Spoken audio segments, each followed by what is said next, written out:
and welcome to the Philosopod episode 9 with me, James, and with me today we have Gareth. That's Alex. Okay. Brilliant. Gareth. Connor. So You're not even on the system, sorry. Wait. Right. Anyway, today we're going to be talking about Plato's tripartite theory of knowledge, which is basically trying to define what knowledge is and trying to define when you have knowledge. So does anyone have any thoughts on like a definition of when you have knowledge and when you don't have knowledge? When you know things. Shut up. What? That's an opinion. When you know things. When you know whether it's true or false. Yeah, but That's- you never know when something's true or false. Christ, it begins. Yeah, but just Yeah, alright. No, I agree with then. Gareth. When you know we're not having something... a nihilistic point. Right, of view. It's not- no, it's not which like- part? Right, which It's one not of you nihilism playing to footsie suggest with me? that you may never know anything based on the fact that everything's filtered to human perception. That's just true. It's true, but well, no, it's not true. Or is it true? We don't know. No, we have to regard true and falseness in the sense of human perception. So we can't, like, when understanding these things, we can't just say, well, nothing's true and nothing's false. Yeah, everything could be false. We'll Because make then- stars. Okay, so we're having the start, assumption that there is a set right and wrong. Is Yes. this an assumption that we have to have beforehand? Yeah. Let's just make it clear before Yeah. we start arguing about little There's- things. Yeah. So Okay.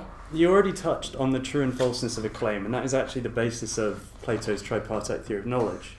So this, his theory goes as follows. So one, to have knowledge, you need to believe P. He says P is knowledge. So you need to believe P. Just say Are you knowledge, literally don't- laughing at the letter P? Connor. Fine. You have to believe that you have knowledge. 2, you need to believe that the knowledge is true. And 3, you need to be justified in your belief that it's true. So basically, he defines knowledge as a justified true belief. Well, no, because then you could have. Technically, that means Anyone that, could for have their own example, belief on what... So- for example, That's that you true. could have. Okay, radical example. You could have a suicide bomber, and that is true. No, genuinely, because this is Yeah, right. who says I know that I'm dying for a good cause. Therefore, this is, and I believe And this it's to be justified. true, and this is justified because it says this here, and I'm justified by God. By that definition, you can justify anything because it doesn't actually have any grounds to justify the justification. But Oh, we're not it's necessarily all saying based if something's on your- justified or not. We're saying whether it's knowledge or not. Yeah, but that means Yeah. Justify that it is knowledge. Is we are knowledge saying, justified? we're saying this knowledge is true. Yeah. We're saying this knowledge is true, but by that definition, you could But it's justify not anything. knowledge. and When claim it you're to be a true. suicide bomber, it's not knowledge. Yeah, but the thing is that he's making it. Yeah. Teacher just wants it. That's absolutely great. It But is great, like. So, you have brought up like a good point that there are circumstances in which this doesn't work. So, for example, a philosopher called Gettier gives an example that he calls the Smith and Jones example, and it goes as follows. Connor, can you stop what the laughing? fuck's video about that? Smith and Jones is not fun. Right, so imagine there are 2 men, one called Smith, one called Jones, and they're both applying for a job. And the boss tells Smith that Jones is going to get the job. Stop.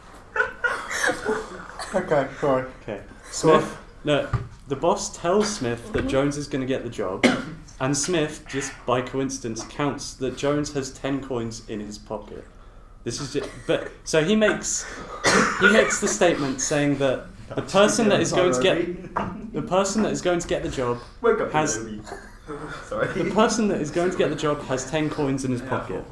It turns out that in fact Smith gets the job instead of Jones, and it just so happens that Smith also has 10 coins in his pocket. So his claim that the man that has 10 coins in his pocket gets the job is still true because he got the job, but he has 10 coins, but he believed it was Jones. So That's just him being an idiot. it's a justified true belief. He's justified because he counted the coins. But it's not true. It's true because But actually, the man true. with 10 coins did indeed get the job, and obviously he believed it because it was true. So therefore, judging by Plato's theory, that should be knowledge. However, most people would say he didn't have knowledge. He didn't know that he would get the job instead of Jones. So are we saying a presumption is knowledge, or having faith in something is knowledge, or we say knowledge is a fact? Knowledge is like a It's fact. not knowledge if it meets those. You have to know But then the that fact that it's he's- true. Presuming that guy had 10 coins That's not fact. No, he's not presuming. He counted 10 So coins in that guy's the pocket. guy, I've forgotten the Did he name, it's the reach one into that Jones' pocket? Jones It's a that bit he weird, thought was actually. that Don't he do it wanted with to me, I get the swear. job. He counted the coins in that guy's pocket, Mhm. and there was 10. So then he said the guy that has 10 coins is going to Yeah. get the job, but the other guy also had 10 coins. Yeah, the guy. How come he gave it to the other guy then? If they both had 10 coins. 16. No, because the boss didn't say this. Smith, who's going for the job, the boss told Smith that Jones was going to get the job, and Smith just so happened to count the coins in Jones' pocket, and there were 10 of them. So Smith goes, well, I know that the man with 10 coins is going to go in the pocket. However, it turns out that he himself got the job, and he had 10 coins, so therefore his claim is still true. Another easier example is, it's like a Gettier style example, so this is a clock. So imagine that you need to tell the I made the time. wrong choice. Sorry, continue. Don't bother with definitions. It's not what we're here for, Alex. Not googling definitions. Yeah, we're of not here to knowledge. understand, no. Right, No. yeah, continue, sorry. Right, shut up.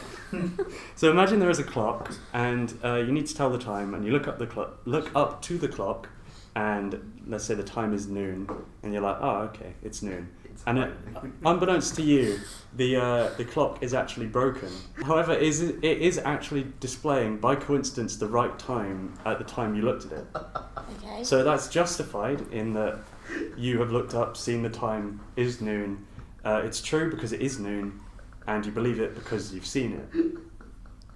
However, many of us would say that that is not knowledge because the clock was broken. Oh, So like, from Plato... What are you laughing at? He said He's it's laughing- high noon, and apparently that's crying. I'm laughing. finding it so funny to make me He's laughing at his own jokes because it's I'm Gareth. finding it funny. Continue, please. Right? So judging by like Plato's theory of knowledge, you could claim that you are justified in reading a broken clock as long as the right time is displayed, I What- mean, why? No. just by coincidence. What? So you could look at a clock that says, I don't know, like this one, 20 to 1. Yeah. And Let's say the clock that isn't was working, broken, and it's actually, you say 20 to 1, that's the Yeah. time.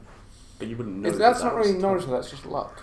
Yeah, that's the point. But judging by Plato's theory, that is knowledge. Therefore, So Plato's therefore, theory Well, there's holes in his Yeah, theory. I therefore- don't really agree with his theory. Therefore, we go on to a stronger theory, which is called the no false lemmas theory. And a lemma. No. It's not a lemur, a lemon, or a leper. It's a lemma is a statement within an argument, and basically no false lemmas means that there are no false statements. Sorry, So in the Smith and Jones example, obviously the false lemma would be the boss telling Smith that Jones would get the job because he lied. And in the clock example, the false lemma is that the clock is working because it's not. So that gets around those problems. So the false lemma is the thing that somebody assumes to be true, Yes, but in but it's fact not. isn't. Yeah, so you're Okay. assuming that the clock works, but it doesn't. Snake wasn't Okay. a bad guy. I liked Snake. So a false lemma is all of the assumptions that you have to make when you're being told or discovering some form of knowledge. Yeah, yeah. Okay. However, there is a example, like a Gettier style one, that doesn't actually get around this. It's called the fake barn county example. So imagine you're travelling through a county of fake barns. There's just loads of barns that are actually not barns, they're fake. And at each time... Literally Suffolk. Is it like a fake as in like it's just like a 2D... Yeah, like let's just say thing that of you a can't barn? tell the It's like difference between Blazing fake and real. Saddles. What is So- a fake barn? It's just a barn that's fake. And you go past it and you're like, oh Yeah, look... what constitutes a fake barn? It's actually a house. No, with a it's, barn. I don't know, like a It's like a 2D cardboard Like a cutout Yeah. of like the front of 2D the barn, So and you it's drive like past. Yeah. and it's just, okay, fine. Let's just Yeah. theoretically, there is fake barns, Okay. and you go past each one. You go, oh look, there's a barn, and then when you get to the end, Commitment. when you get to the last one, it so happens that this barn is real. So there's one real barn at the end of all these fake barns, and you say, oh look, this is real. So in this example, would it be classed as knowledge? What are you doing? Because just by coincidence, you've said that this barn is real when it is real, but in the context of the fake barn county, it's not really So justified. it's Yes, technically also- knowledge, but by coincidence. Yeah, so the no false lemmas principle doesn't get around this because there is no false lemmas. That barn is a barn. So, no, but... But the other barns. So at the same time, you're You're assuming not saying that that's the that problem. the fake barns were also real, but you've not actually said it. Yeah, you just like, oh, Oh, okay. there's some facts. Yeah, but this It's- that again isn't. It's not. These theories are not. these, No, it's because... they're not, it's not knowledge. These aren't facts. They are the idea that they are proven right is based purely on the assumption that they are right. There's no actual factual proof or evidence that they are. Because I don't think it So our can be question is, not. do we know it? It's still not a fact. I don't think it can be knowledge if you don't fully understand like the physical or theoretical side of it. So because you don't truly know and you haven't said and you're not correct in the fact that of what the other barns are, but you've said it to one of them. Because you don't know about the other ones, you're just assuming that, but you're not actually saying it out loud. Therefore, it's like being given a multiple choice question, just picking a random number. It's more of an educated guess that you just about got right, but still, than knowledge. Like that's where the theories fail, because no false limits and the tripartite theory would say that this is knowledge when it isn't. It's luck. So actually, you touched on the last thing that we're going to talk about, but before that, we're going to talk about infallibilism, which is by why is that funny, Connor? Infallibilism. I wasn't laughing. You're laughing because it sounds like phallus. Yeah. No, but it does, doesn't it? And this is put forward by famous philosopher Descartes. And Descartes. And this is his 3 waves of doubt argument. So he touched on how humans perceive, how like we tell if something's true or false is through our perceptions only. So he bases his theory on, can we like trust our senses? So he goes through 3 waves of doubt. The first one being illusion, which means there are things out there, however we're not perceiving them like they actually are. The second one... Wizardry. No. I guess, yeah. Second one is hallucination, where there is nothing out there, but we are perceiving things just through our perception. And the third one is a giant evil demon who's deceiving us all, and there's nothing there. And it's just us and this demon who's just creating everything. Does the demon have a name? Jeff. Does it have to be a demon, or can it be like... You like the name? I swear your dinosaur in the first episode was called Jeff as well. Wasn't the first At the episode. bottom of the Everyone's called set. Jeff. Yeah, but Dinosaur was the demon. Yeah, but Yeah. it's like for down to the principle that you technically, beyond your sensory bubble, don't know anything exists apart from you. Yeah, exactly. So Descartes concludes from that saying that our senses are unreliable. We can't trust them. No, we can't. Yeah, I mean, it's so easily to be fooled by auditory and visual illusions. So he... It's the idea that to you we are all just a figment of your imagination. And there's nothing you can say It's in order to nihilistic. prove otherwise. Because I don't know what you're It's thinking. called solipsism. Yeah, but there's nothing you Love can that word. do to prove to me that you exist. And there's nothing you can do to prove that I exist, because you don't know what's in my mind. As soon as I exit your sensory bubble, you have no way of knowing I exist. Sometimes I What would if you really message believe her? that you Maybe didn't it does. exist. Oh, that's sensory, isn't it? 'Cause it's Well, like, If your mind made me up, your mind's twisted. with your eyes. So Yes. Descartes uses this argument to basically debunk the Smith and Jones argument by saying you're not justified as you're using your senses. For example, you're listening... Sorry, continue.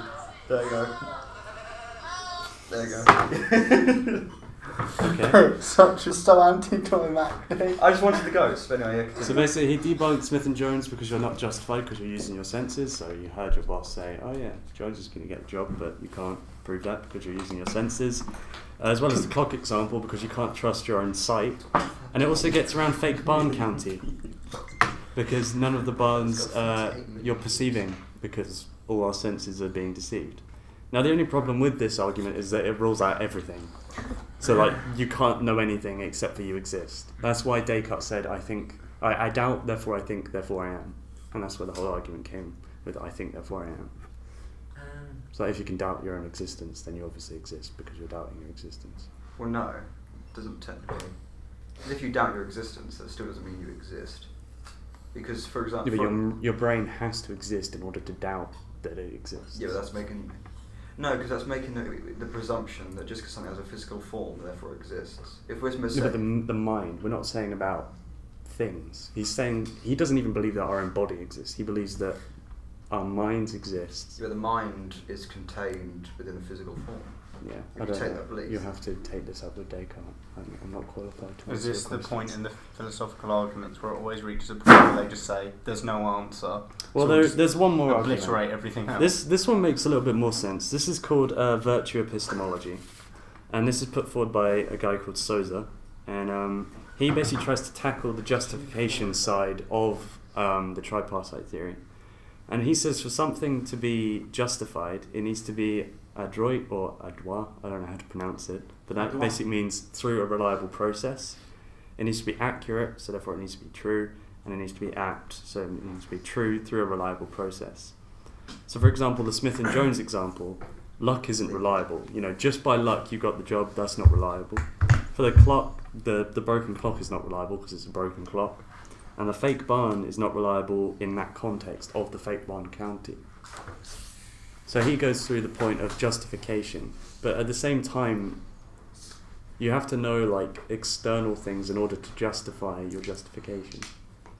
If that makes any sense. To know if your justification is true, you need to I don't even know. You need to check every barn to check if it's fake or not, which is not. That makes true. That's the idea. That through comparison, that's how you learn things. Don't you? You compare what you believe is fake to something you believe. The only is way real. to know things is to go back and look at everything else and see if that matches But up to then it. you go back to the argument before that you can't do that because you could just be perceiving it that way. Yeah, I know. Descartes' infallibilism literally is the boiled down, nothing exists. And you can't really get around that except for saying that It's unfalsifiable. Yeah, it's one of those arguments where you can't get around because it's always a possibility. Whereas the other arguments try and tackle it in a real world, useful kind of situation. Because it's no use saying, well, nothing exists, I know nothing. Okay, if you did the thing of checking each barn to see if it was real or not, right? What if you found a pattern of real barn, not real barn, real barn, not for ages? But why And then would you're you check okay, the barns? Okay, just imagine What's you the did. We're still making an And then assumption. you go, there. right, so the next one is obviously going to be a barn because the last one wasn't and it's been in that pattern. Then you check it and it, whichever I said, it's the opposite of what you thought it would be. Then You've you've just assumed. No, but you if assumed you it are wrong. right, then Surely you're still it's- assuming. Wait, so just hang on, so like either true way it's an belief- assumption. True belief though. Because an assumption isn't. Because if you're right, then by that's definition, not knowledge. an assumption is not based on evidence. An assumption is you make a claim, Yeah. which has maybe I've heard a little some bit of factual back. evidence. I mean, but- it is based on evidence in the fact that it follows a sequence. However, by predicting it, let's say you get it right, I don't think that's knowledge. That's just No, but that isn't It's- knowledge. no, it's not. That's just It's you've made an luck. assumption. An That assumption assumption is now justified. can be therefore- based off a bit of evidence, but it's not fully it's not carrying substantial, out. Not really. Mm. I know. Not an experiment, but carrying out the research to see which one of these are. It's not fully justified if it's an assumption. Yeah, but if it's not fully justified, it's probably not a fact. But everything's A based on fact is assumption. a All knowledge fact is. is black or white. Then it's not knowledge. Knowledge is black or white. Yeah, so therefore making an assumption that is actually accurate. The assumption itself isn't knowledge. You don't know that because you didn't know when you made that assumption that it would be true.